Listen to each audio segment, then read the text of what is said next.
Subscribe कीजिए हमारे channel नूर रज़ा को और बेल आइकन को प्रेस कीजिए जिससे आपको हमारी न्यू वीडियो की नोटिफिकेशन मिलती रहे। आपको ये बात मालूम है कि जब रमज़ान शरीफ आता है तो शयातीन को अल्लाह ताला जहन्नम में कैद कर देता है, और जब शयातीन जहन्नम में कैद हो जाते हैं तो ईद के दिन उनको फिर से आज़ादी मिल जाती है।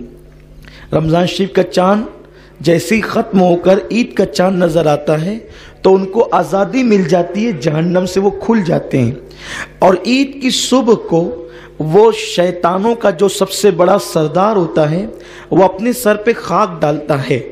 उसके शागिर्द उससे कहते हैं, आका तू इतना परेशान क्यों है? तो वो कहता है, आज इब्ने आदम को अल्लाह ने बख्श दिया, सबको माफ़ कर दिया, अल्लाह ने सबको मगफिरत का परवाना अता कर दिया, नजात का परवाना अता कर दिया। तो उसके शागिर्द कहते हैं, तू रोता क्यों है? तू हमें ड्यूटी दे के हम क्या करें? तो वो कहता है, महीने भर इबादत करके जितना मुसलमानों ने सवाब नहीं कमाया उससे ज़्यादा एक दिन के अंदर उनसे पाप करवाओ, उससे ज़्यादा एक दिन के अंदर उनसे गुनाह करवाओ।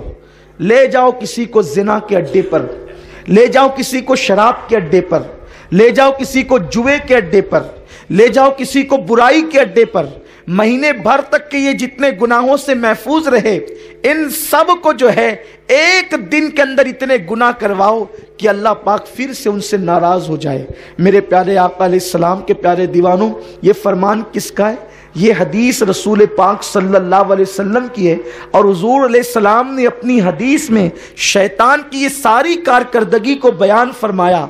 अब मैं आपसे पूछना चाहता हूँ, मेरी कौम जिसने रमज़ान शरीफ के रोज़े रखे, जो फिल्मों से बचे रहे, जो दाढ़ियाँ मुंडाने से बचे रहे, जो ज़िना के अड्डों पर जाने से बचे रहे, जो शराब के अड्डों पर जाने से बचे रहे, अब उनका प्लान क्या होगा?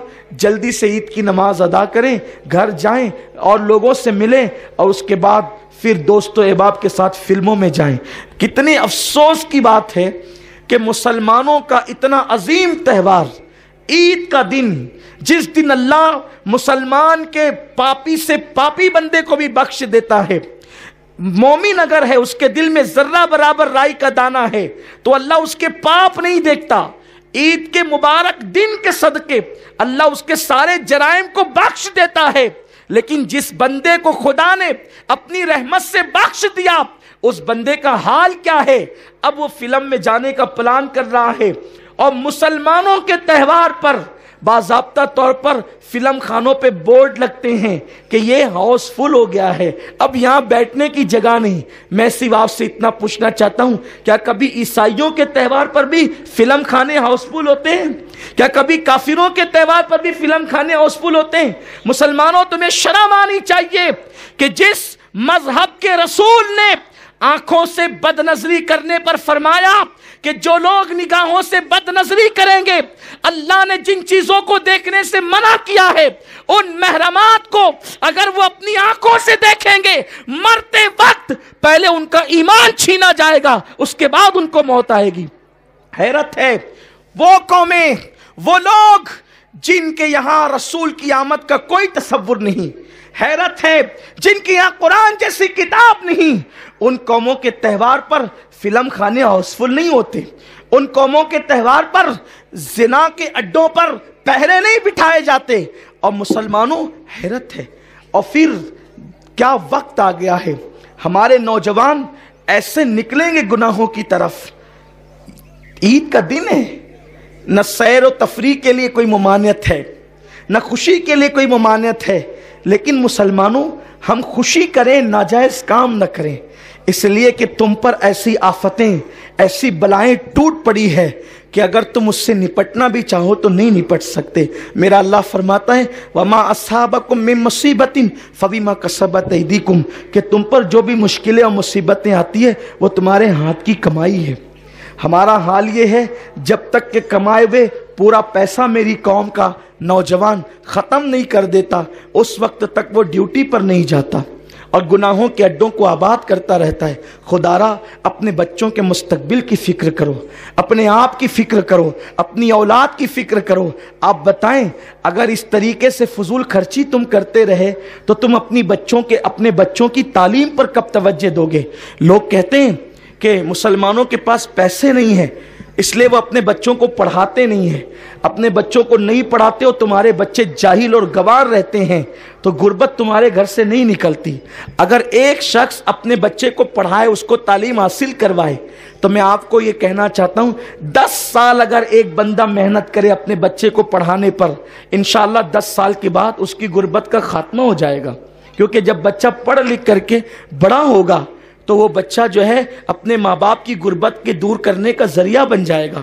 لیکن آج ہمارا حال یہ ہے کہ ہم کہتے ہیں ہم غریب ہیں، ہمارے پاس پیسے نہیں پڑھانے کے لیے۔ جس قوم کے پاس پڑھانے کے لیے پیسے نہیں ہیں، وہ قوم کا کروڑوں روپیہ تو فلم خانوں میں جا رہا ہے، اس قوم کا کروڑوں روپیہ تو زنا کے اڈوں پہ جا رہا ہے، اس قوم کا کروڑوں روپیہ تو گناہوں کے اڈوں پہ جا رہا ہے، اس قوم کا کروڑوں روپیہ تو شراب کے اوپر خرچ ہو رہا ہے۔ آپ کیسے کہتے ہیں ہمارے پاس پیسے نہیں ہیں؟ اللہ نے ہمیں بہت دیا ہے۔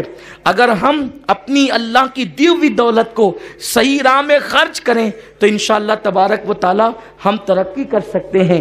آج کے دن، عید کے دن یہ پیغام ہے کہ اگر ہمیں آدھی روٹی کھانا پڑے تو کھائیں، ہمیں ایک دن میں ایک ٹائم کا کھانا کھانا پڑے تو ایک ٹائم کا کھانا کھائیں، 2 ٹائم کا کھانا ترک کر دیں، لیکن اپنے بچوں کو ضرور پڑھائیں۔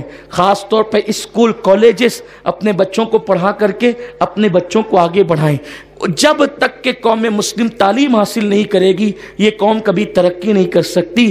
ہندوستان کی سرزمین پر اسلام دشمن عناصر نے یہ منصوبہ بنا لیا ہے، ان کو جاہل رکھو، جاہل رکھیں گے تو یہ غریب رہیں گے، اور جب غریب رہیں گے تو یہی بیت الخلا صاف کریں گے۔